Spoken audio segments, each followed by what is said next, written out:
Di bisnis distributor alat kesehatan, penjualan yang tinggi belum tentu berarti kondisi bisnis sedang baik-baik saja. Karena di balik banyak invoice yang terbit, biasanya ada tantangan lain yang mulai muncul. Mulai dari piutang pelanggan yang terus bertambah, stok yang menumpuk di gudang, sampai owner yang harus menunggu laporan dari tim untuk mengetahui kondisi bisnisnya. Di video ini saya akan menunjukkan bagaimana akurat online digunakan untuk distributor alat kesehatan supaya operasional, persediaan, piutang, dan laporan keuangan bisa dipantau dalam satu sistem. Kalau di titik ini kamu mulai ngerasa ini kayaknya relate banget sama kondisi saya, coba kamu tahan sebentar. Saya mau menjelaskan sesuatu yang mungkin bisa bantu kamu supaya lebih cepat paham akurat online. Saya sering ngobrol langsung dengan pemilik bisnis yang sebenarnya sudah berjalan, tapi masih bingung dalam satu hal. Datanya ada, tapi tidak benar-benar bisa dipakai untuk ambil keputusan. Dan biasanya setelah kita breakdown bareng, ternyata masalahnya bukan di bisnisnya, tapi di cara pencatatan dan alurnya. Makanya saya buka konsultasi online gratis ini. Di sesi ini saya tidak akan langsung jualan akurat online. Saya bantu dulu lihat kondisi kamu sekarang seperti apa, kendalanya di mana, dan sebenarnya kamu butuhnya itu di bagian mana. Dan dari situ baru kita bisa lihat apakah memang cocok pakai akurat online atau ada hal lain yang perlu dibenahi terlebih dahulu. Biasanya setelah sesi ini, yang tadinya bingung untuk memulai jadi lebih jelas harus mulai dari mana. Kalau kamu mau ikut, linknya sudah saya sediakan di kolom deskripsi. Kamu bisa pilih jadwal yang kosong, nanti kita bisa langsung ngobrol. Oke, sekarang kita lanjut lagi ke pembahasannya. Nah, sekarang saya udah ada di dalam database akurat online. Jadi untuk video kali ini, saya akan jelaskan bagaimana caranya untuk menggunakan akurat online untuk perusahaan distributor alat kesehatan. Nah, jadi nanti kita akan sama-sama praktek untuk menggunakan akurat online. Jadi nanti kita langsung membuat master data untuk barang dan jasa.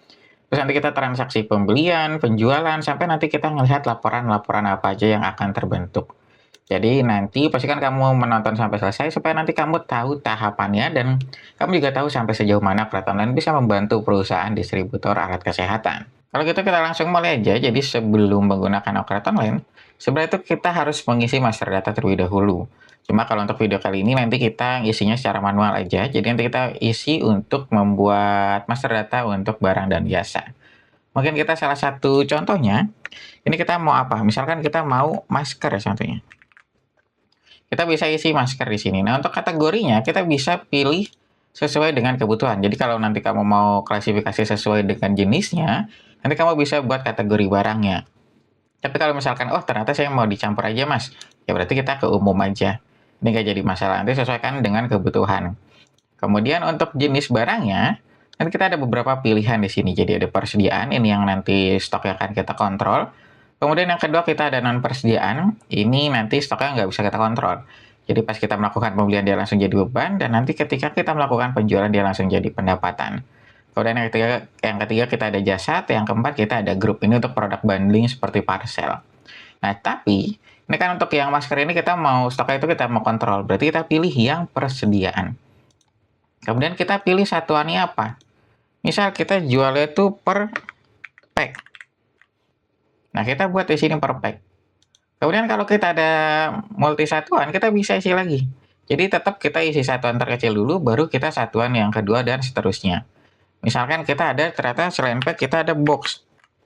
Nah, nanti dia akan ditanya satu box itu berapa pack. Misal satu box dia ada 10 pack. Nah, di sini hasilnya ketika kita melakukan atau isi informasi penjualan, dia jadi ada untuk yang dua jenis di sini nih. Jadi kita ada yang harga jual yang satuan untuk yang per pack, terus kita ada harga jual yang per box. Ya gitu. Jadi nanti kita masih fleksibel. Nah, misalkan kita mau yang per pack aja mas, ya berarti kita tinggal hapus. Nah kalau kita satuannya tinggal pack aja, tinggal satu, maka satuannya di sini juga akan berkurang. Dia tinggal satu aja. Kayak gitu. Kemudian kita juga bisa masukin untuk informasi lainnya seperti merek, atau nanti kita bisa masukin juga untuk nomor unik dan nomor produksi. Dan nanti kita bisa juga untuk pakai tanggal kadaluarsa. Jadi nanti kamu tinggal sesuaikan aja dengan kebutuhan. Cuma ini saya nggak pakai, kita langsung masuk ke informasi penjualan dan pembelian. Jadi untuk informasi penjualan dan pembelian ini sebenarnya sifatnya itu opsional, tapi saya menyarankan untuk informasi penjualan yang diisi. Karena nanti kita akan, ini pengaruhnya pas kita melakukan penjualan, dia langsung isi harga itu secara otomatis. Nah, karena kita kan nggak semua staff itu hafal harga jualnya. Nah, nanti kita tinggal isi aja di sini. Harga jual itu masker per pack-nya berapa? Misal per pack-nya 50.000. Kita tinggal masukin aja di sini per pack 50.000. Untuk informasi pembelian di sini dia sifatnya itu opsional. Jadi kalau kamu mau isi nggak jadi masalah. Tapi kalau misalkan kamu nggak isi juga nggak jadi masalah juga. Jadi nggak apa-apa. Nah, kenapa saya nggak menyarankan atau ini sifatnya opsional kalau yang pembelian? Karena kan dia satu item itu kadang kita belinya itu dari beberapa supplier. Sedangkan di sini dia kolom supplier itu hanya bisa input satu aja. Kayak gitu, makanya dia pasti akan berubah-berubah. Cuma kalau misalkan kamu mau isi ya nggak jadi masalah. Nanti kamu tinggal sesuaikan aja dengan kebutuhan. Kemudian kita juga ada untuk informasi pajaknya di sini kita isi kalau misalkan ada pajak apa PPN, terus nanti kalau ada PPh kita bisa isi di sini. Terus kita langsung masuk ke bagian yang tab stok. Untuk stok ini sebenarnya ini untuk stok awal atau saldo awal. Nah, ini kamu bisa gunakan ketika kamu baru pertama kali menggunakan Akurat Online. Cuma ini kalau untuk yang sekarang ini saya nggak akan jelaskan. Jadi ini biasanya nanti pas kita di video selanjutnya, pas kita ngebahas tentang master data barang dan jasa, itu kan nanti kita coba untuk import juga dari Excel. Nah, nanti dia akan masuk ke sini nih. Kayak gitu. Cuma untuk yang kali ini kita nggak perlu jelasin untuk bagian stoknya. Karena nanti kita akan langsung transaksi pembelian. Kemudian kita ada bagian akun di sini. Jadi kita ada beberapa pilihan yang bisa kamu mapping dari si item tersebut. Tapi kalau misalkan kamu ternyata bingung, nah si Akurat Online itu sebenarnya udah menyediakan. Jadi udah mapping secara otomatis. Jadi pas dia jadi persediaan dia masuknya ke akun apa, terus penjualan dia masuknya ke akun apa, terus pas retur sampai ke pembelian belum tertagih. Jadi udah di mapping otomatis. Tapi sebenarnya kamu masih bisa edit lagi sesuai dengan kebutuhan. Tapi kalau kamu rasa udah cukup, ya nanti kamu tinggal pakai ini aja. Ini karena bawaan dari sistem. Kayak gitu.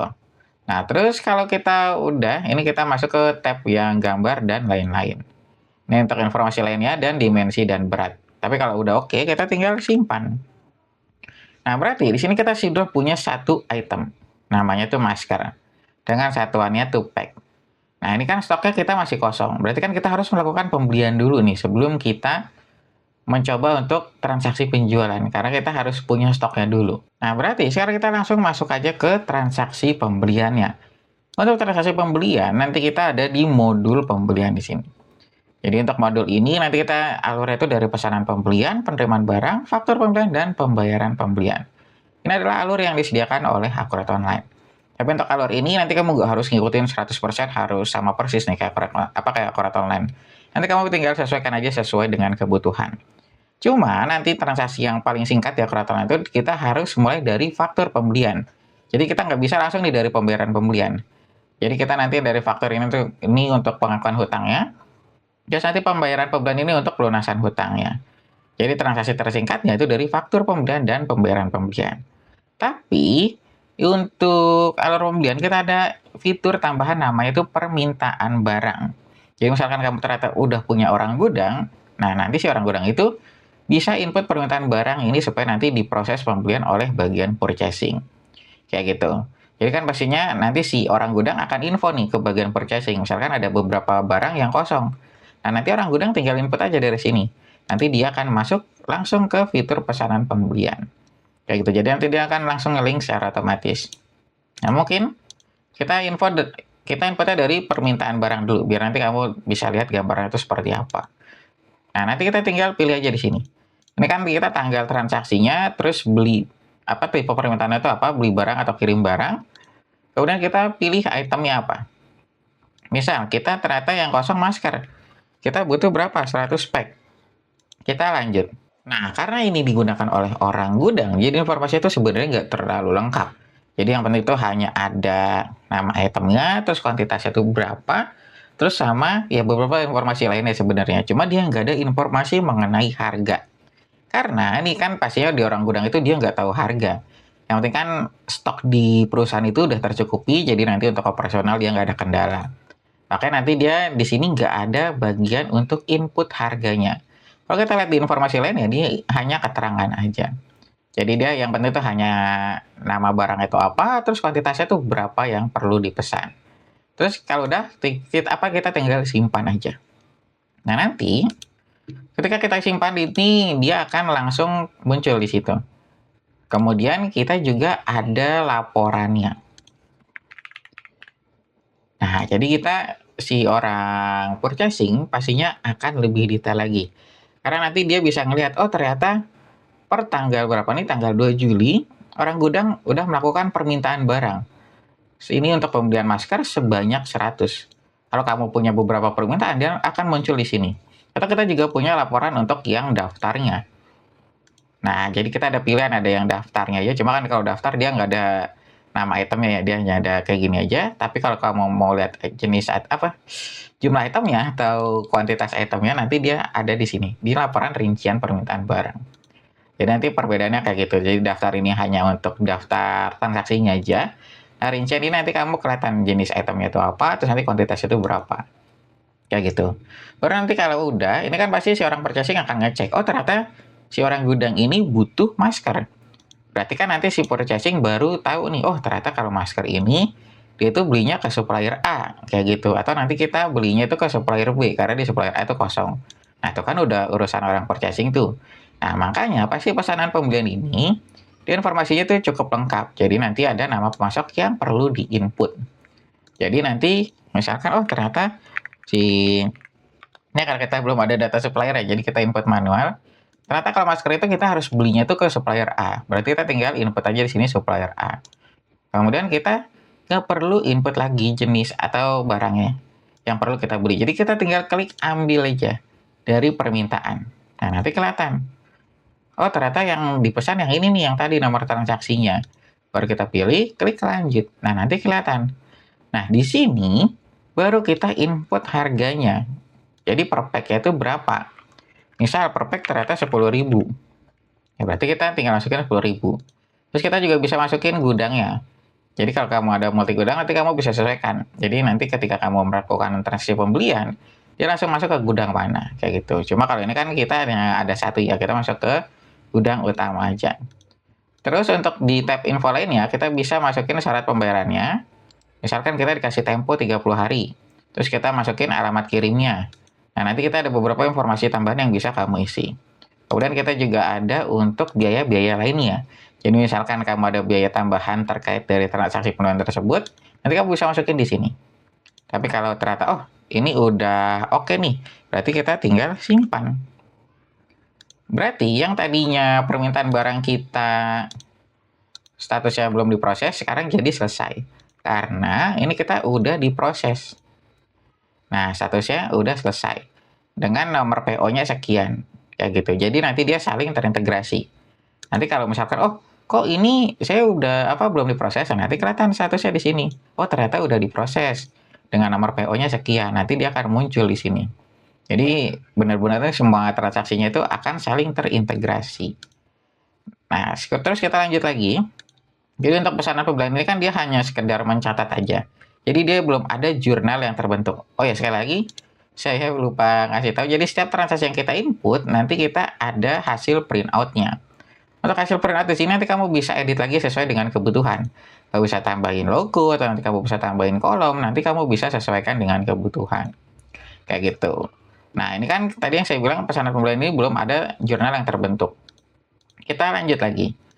Setelah pesanan pembelian, otomatis nanti kita akan dikirim barang dari supplier. Berarti kita pilih yang fitur penerimaan barang. Di sini nanti kan nih, baru nih dari orang gudang lagi. Nah, orang gudang itu kan pasti pas terima barang, dia dapat nih surat jalannya dari supplier. Nah, nanti kelihatan, oh kita terima itu dari supplier apa. Misal, oh ternyata dari supplier A. Nah, nomor di sini, ini kita ada 2 nomor. Nomor form ini untuk nomor transaksi internal. Nomor terima di sini nanti untuk nomor surat jalannya. Jadi nanti di input nomor surat jalannya itu berapa. Terus kita tinggal ambil aja. Dari pesanan, terus kita tinggal ambil. Nanti kelihatan, oh ternyata masker sebanyak 100 pack. Nah, di sini lagi-lagi kita nggak perlu input harganya. Karena ini kan nanti dipakai oleh orang gudang. Yang penting dia tahu nih, barang yang diterima itu sebanyak berapa. Nah, di sini nanti informasi lainnya aja. Kalau udah oke, kita tinggal simpan. Kayak gitu. Nah, terus setelah transaksi di Yakrat Online, kita juga bisa juga upload dokumennya. Jadi sewaktu-waktu misalkan kamu butuh bukti, jadi nanti kita bisa upload nih, oh ternyata penerimaan barangnya nih, saya sekian. Nah, nanti kamu tinggal scan surat jalan tersebut, baru kamu upload. Jadi nanti dokumentasinya juga akan jadi lebih lengkap. Kemudian kita kan udah terima barang. Ketika kita terima barang, otomatis kita ada jurnal yang terbentuk karena udah ada barang yang masuk ke perusahaan kita. Nilai persediaan kita akan bertambah. Nah, kalau kita lihat di sini kita sambil buka laporan raca. Kita lihat laporan racanya per tanggal hari ini. Nah, nanti kita nilai persediaannya akan bertambah sebanyak 1 juta. Kalau kita lihat nanti di sini dia akan ada rinciannya. Penerimaan barang dari supplier A senilai 1 juta. Maka dia akan muncul jadi saldo persediaan di sini, nilai persediaan. Nah, kemudian kita juga ada hutang pembelian belum ditagih karena ini kita baru terima barang doang, belum dikirim faktur. Ketika kita udah dikirim faktur, ya saya sambil close ya. Baru nanti dia akan berubah jadi utang usaha. Nah, itu tandanya berarti kita udah dikasih atau ditagih nih sama supplier kita. Nah, nanti kita tinggal masukin nama masuknya, kita ambil dari penerimaan. Kita lanjut. Nah, nanti dia akan langsung masuk. Sampai ke nanti informasi lainnya. Nah, nanti kita masukin nomor invoice dari supplier itu berapa. Terus nanti ada biaya atau enggak. Nah, nanti kita udah oke, kita tinggal simpan. Seperti yang saya tadi bilang sebelumnya, ketika kita input faktur pembelian, itu nanti untuk pengakuan hutang. Jadi nanti kita punya laporan utangnya juga otomatis. Jadi nanti kelihatan, oh ternyata kita ada utang ke supplier A. Ini tanggal transaksinya tanggal 2 Juli, jatuh temponya 1 Agustus. Dengan nilainya itu 1 juta. Kayak gitu. Jadi nanti dia akan langsung masuk otomatis. Nah, dia udah sesuai nih 1 juta dan statusnya itu belum lunas. Terus, kan kita juga pasti, saya butuh pengingat nih. Nah, nanti di sini kita ada kegiatan mendatang. Kita ada dashboardnya nih. Tapi kalau untuk yang defaultnya, dia rentang waktunya hanya seminggu. Kita ubah aja jadi 3 bulan. Nah, nanti kelihatan, oh tanggal 1 Agustus kita ada jatuh tempo ke supplier A. Nanti dia semuanya muncul di sini. Terus, kalau kita, ini kan kita ada pembelian juga, ini juga kita bisa refresh. Terus kita ada fitur, nama itu fitur kalender. Kan tadi kita tanggal 1 Agustus ada transaksi utang ya. Nah, nanti muncul. Kayak gini, kita kalau klik, nah nanti kelihatan nih. Faktur pembelian, berarti kita ada utang yang harus kita bayar. Kalau kita klik, dia langsung masuk ke transaksi faktur pembeliannya. Jadi semuanya nanti benar-benar otomatis sesuai dengan transaksi yang kamu input. Ya itu yang penting nanti kamu input aja pokoknya. Nanti sisanya datanya akan diolah sama Akkurat Online. Nah kalau kita ingin melunasi utang tersebut, berarti kita tinggal masuk ke fitur pembayaran pembelian. Nah di sini baru nanti kita pilih bayar atau ke siapa. Terus kita bayarnya tuh pakai uang apa? Kita kan dari yang bank contohnya. Terus kita ambil di sini. Nah terus di sini biasanya kita ada 2 jenis nih. Jadi ada bayar atau parsial atau bayarnya full. Nah, kalau parsial, ketika kamu tarik transaksinya, kita tinggal edit aja. Misal, kita bayar 200.000 dulu. Kita tinggal edit aja. Baru hitung nilai pembayaran. Nah, ini saya sambil buka di sini ya. Tadi kan ini statusnya belum lunas. Kalau kita simpan, nah, di sini kita lihat. Nah, dia masih statusnya itu belum lunas di sini. Terus kita lihat di daftar laporannya. Nah, nanti dia kelihatan. Jadi dari hutangnya 1 juta, ini sekarang sisa utangnya tinggal 800.000. Karena tadi udah dibayar 200.000, berarti masih sisa. Nah, kalau dia mau lunasin lagi, kita ulangi lagi prosesnya. Sampai dia benar-benar lunas. Jadi kalau udah lunas, baru nanti dia nggak ada transaksi yang menggantung di sini nih. Jadi dia akan kosong. Terus kita tinggal hitung nilai pembayaran, kita simpan. Coba kita cek di sini. Nah, nanti dia udah lunas. Ya kan, dia langsung lunas. Nah, terus nanti kita bisa lihat historinya. Nah, jadi dari yang 1 juta tadi, kita ternyata 2 kali bayar. Pertama 200.000, kedua 800.000. Statusnya baru lunas. Nah, kalau kita lihat di pembelian, nanti dia kosong nih. Nah, transaksi itu kosong. Berarti kita udah nggak ada utang ke supplier tersebut. Terus di daftar laporannya yang tadi ada utang 800.000, dia kosong juga. Nah, dia kosong. Terus kita lihat di laporan racanya, tadi kita ada hutang usaha nih. Kalau kita refresh, dia akan menghilang dan nilai kas kita akan berkurang. Karena kita udah bayar. Tadi kita udah bayar, terus jadi nilai persediaan sekarang. Terus di dashboard-nya pun, tadi kan kita ada ini nih, ada utang. Kalau kita refresh, dia akan hilang. Terus ini refresh juga dia akan menghilang. Kayak gitu. Jadi semuanya benar-benar real time sesuai dengan transaksi yang kita input. Gitu. Jadi intinya sih kita input transaksi aja, nah nanti datanya tuh akan diolah sama Akkurat Online. Kemudian kita langsung masuk aja untuk transaksi yang penjualan. Jadi dia itu mirip sebenarnya untuk transaksi penjualannya. Jadi kita alurnya tuh dari penawaran, pesanan, pengiriman, faktur, dan penerimaan penjualan. Cuma untuk alur ini nanti kamu nggak harus ngikutin 100% harus sama persis kayak Quote Online. Jadi untuk transaksi tersingkatnya, kita ada dari faktur penjualan dan penerimaan penjualan. Jadi faktur ini untuk pengakuan piutangnya, dan penerimaan penjualan ini nanti untuk pelunasan piutangnya. Kayak gitu. Nah, contoh, kita mau langsung dari si faktur penjualan. Nah, berarti kita tinggal pilih aja faktur penjualan. Nah, nanti kita tinggal pilih kita mau barang apa yang mau kita jual. Nah, ini kan kita masih kosong nih pelanggannya. Kita isi aja. Pelanggan A sebagai contoh. Kita simpan. Nah, nanti kita jual masker. Nah, dia langsung otomatis nih harga jualnya. Misal kita jual 20. Karena stok kita ada 100. Kita lanjut. Karena kita ada informasi lainnya, kita masukin. Misalkan kita jatuh temponya 60 hari. Terus nanti ada biaya lainnya atau enggak. Terus nanti kita bisa integrasi juga dengan SmartLink e-payment. Kayak gitu. Cuma ini kita udah oke. Kita tinggal simpan. Nah, karena kita untuk faktor penjualan itu untuk pengakuan piutang, berarti kita ada laporan piutangnya. Kita tinggal buka di sini piutang, faktur pelunas, kita tampilkan. Nah, nanti dia akan muncul. Nah, sebenarnya itu hampir mirip kayak yang tadi laporan utang, cuma kan ini berkaitannya dengan pelanggan ya. Kemudian di dashboard juga akan muncul di sini ya penjualannya juga akan muncul. Kayak gitu, jadi semuanya real time. Kemudian kalau dia mau ngelunasin piutangnya si customer tersebut, berarti kita tinggal masuk ke penerimaan penjualan. Nah, langkah-langkahnya juga sama. Jadi dia itu sebenarnya hampir mirip untuk yang faktor yang transaksi pembelian dan penjualan. Cuma dia kan alurnya dibalik aja. Kalau yang penjualan itu untuk piutang, untuk pelanggan maaf. Nah, kalau yang pembelian itu untuk supplier. Nah, nanti kita tinggal pilih uangnya itu terima kemana. Kita ke kas kecil contohnya, kita ambil. Nah, nanti kita bisa pelunasan itu secara parsial atau kita mau lunas semuanya. Contoh kita langsung lunas, kita tinggal simpan. Berarti di sini dia akan menghilang, terus uang kita akan kembali lagi. Nah, kita akan bertambah dan nilai persen kita akan berkurang. Nah, kayak gini. Jadi kita juga udah ada labanya nih. Nah, karena kita udah transaksi penjualan, berarti kita punya laporan laba ruginya. Ini nanti juga dia akan langsung menghitung HPP-nya secara otomatis. Jadi dari pendapatan kita 1 juta, terus HPP kita 200.000. HPP kita itu dari mana? Nah, nanti kita bisa ngelihat HPP-nya. Nah, kayak gini. Karena tadi kita 20, ini kan nilai satuannya 10.000 ya. Nah, berarti HPP kita tinggal 10.000 dikali 20 pack. Baru dapatnya 200.000. Nah, baru dapatnya ini. Kayak gitu, jadi semuanya itu real time. Nah, itu kan tadi kita untuk transaksi penjualan. Selanjutnya kita bagaimana caranya untuk input biaya operasionalnya.